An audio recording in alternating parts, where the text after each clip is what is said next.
Μουσταφά Ογκάν, λοχείας της 48ης μοίρας πυροβολικού. Ο πόλεμος αποκτηνώνει τους ανθρώπους.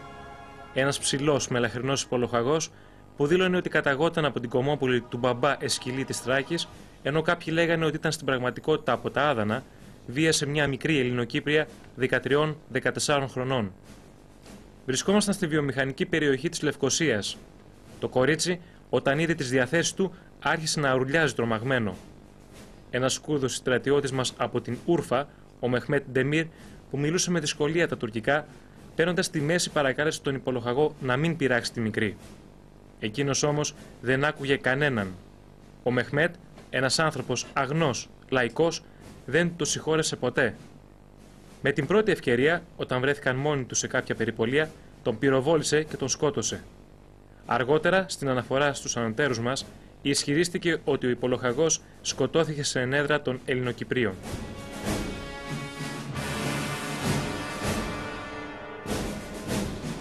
Μαχμούντ Ρενάς, αρχηγός ομάδας καταδρομέων. Ο πόλεμος ήταν μια παράνοια. Στην περιοχή που ανέφερα πιο πάνω, στήσαμε το στρατηγείο μας. Εκεί είχαν μεταφερθεί εχμάλωτοι από τα χωριά της Κοιλάδας, κάτω από το δίκο μου. Νομίζω πως τους είχαν φέρει οι Μουτζαχίντ. Από αυτούς, 3 ήταν γυναίκες. Υπήρχε επίσης ένας νεαρός, γύρω στα 20 με 25. Και οι υπόλοιποι ήταν άντρες από 30 έως 50 χρονών. Ήταν μέσα στη σκόνη και φοβισμένοι. Οικέτευαν συνέχεια και έκλαιγαν.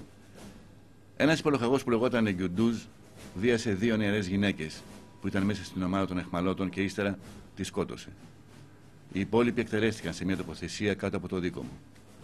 Σε ένα χωριό επίσης της περιοχής είδαμε τα πτώματα 2 γυναικών, αλλά δεν ξέρω αν τις είχαν βιάσει πριν ή όχι. Βιασμό. Αυτές οι μαρτυρίες γυναικών της Κύπρου που είχαν βιαστεί κτηνοδός από τους Τούρκους στρατιώτες και αξιωματικούς ακούγονται για πρώτη φορά αυτό το βράδυ. Οι συγκλονιστικές μαρτυρίες τους περιέχονται στα αρχεία της Κυπριακής Αστυνομίας. Είναι οι καταθέσεις των τραγικών αυτών γυναικών που έμειναν εχμάλωτες στα χέρια των Τούρκων. Εκατοντάδες τέτοιες μαρτυρίες υπάρχουν σήμερα στα αρχεία του Γενικού Εισαγγελέα Κύπρου, κ. Λουκί Λουκαΐδη.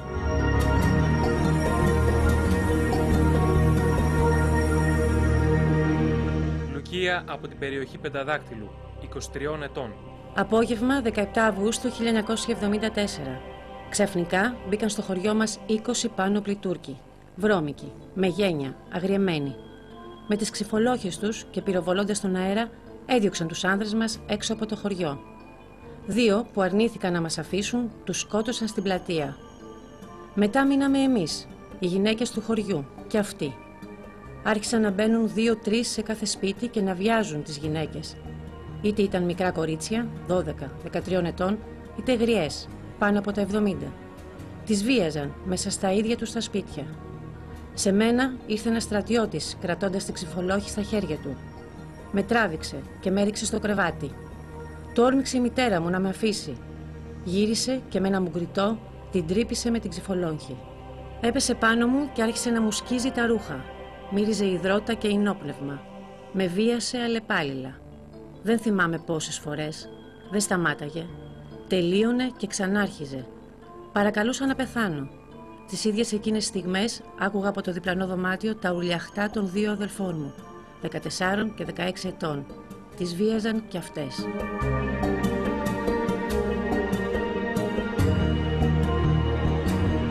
Ελένη από την Κυρίνια, 36 ετών. Είμαι παντρεμένη και έχω 6 παιδιά, ηλικίας 7 έως 16 ετών, όλα αγόρια. Μέσα στο σπίτι μας ήρθαν 4 Τούρκοι στρατιώτες. Έδεσαν τον άντρα μου πιστάγκωνα και τον έβγαλαν έξω στην αυλή με τα παιδιά μας. Εκείνα έκλαιγαν και ήθελαν να έρθουν στην αγκαλιά μου. Τα κλώτσισαν. Όταν έμεινα μόνη μου με τον αξιωματικό τους, με χτύπησε με το όπλο του στα πλευρά και με έσπρωξε στο κρεβάτι. Μου έσκησε με ένα μαχαίρι τα ρούχα μου και μετά άρπαξε το εσώρουχό μου. Εγώ έκλαιγα και τον παρακαλούσα να με αφήσει. Έκανε σαν αφηνιασμένος. Κάποια στιγμή του ξέφυγα και ολόγυμνη βγήκα στην αυλή. Εκεί ήταν ο άντρας μου και τα παιδιά μου και κάτω από τα όπλα των Τούρκων στρατιωτών ο αξιωματικός με πρόλαβε και με βίασε όρθιος, μπροστά στον άντρα μου και στα παιδιά μου.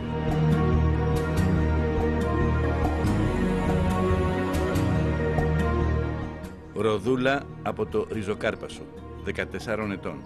Όταν μπήκαν οι Τούρκοι στο χωριό μου, όλες οι γυναίκες κρυφτήκαμε. Άλλοι σε ντουλάπα, άλλοι στο κελάρι, άλλοι κατέβηκε σε πηγάδι.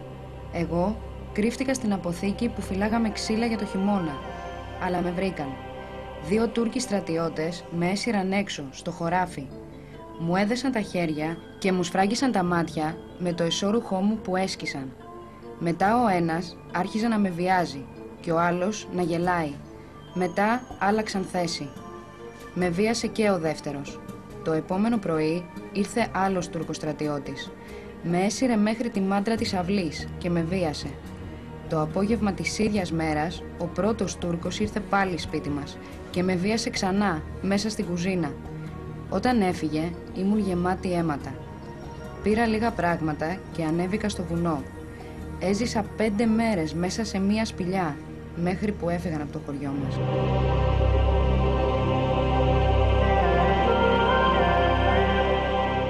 Η Ειρήνη από τη Λάπιθο, 66 ετών. 3 Τούρκοι όρμησαν πάνω στη Σοφία, 26 ετών τότε, και τη βίαζαν ώρες.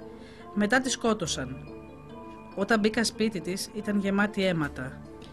Η κορούλα της, η Μαρία, μωρό 13 μηνών, είχε πέσει πάνω στη μαμά της, έκλαιγε και έγλυφε τα αίματα από το σώμα της μητέρας της. Εγώ τότε έπιασα το μωρό και το πήγα σπίτι μου. Το έλουσα και του φόρεσα καθαρά ρούχα. Ο πατέρας του δεν επέστρεψε ποτέ. Είναι από τους αγνοούμενους.